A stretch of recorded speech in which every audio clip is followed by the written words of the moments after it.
مصنف M.R. شاہد نے اپنی کتاب شہیدان وطن میں بہت تحقیق کے بعد پاکستانی شہداء کا احوال پیش کیا ہے۔ وہ کہتے ہیں کہ 6 ستمبر کی صبح ٹھیک 3:45 پر ہندوستان کی جانب سے واگا پر ایک گولہ آ کر گرا، جسے بھارت کی جانب سے پہلا فائر قرار دیا جا سکتا ہے۔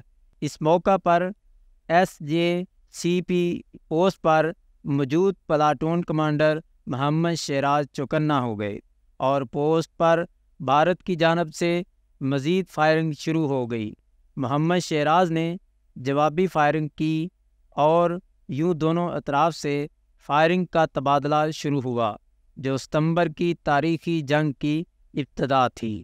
لڑائی اتنی شدید ہو گئی کہ بھارتی فوجیوں نے قریب آ کر دستی بم بھی پھینکنے شروع کر دیے۔ اگرچہ یہ حملہ اچانک تھا، لیکن پاکستانی سپاہیوں نے اس کا دلیرانہ مقابلہ کیا۔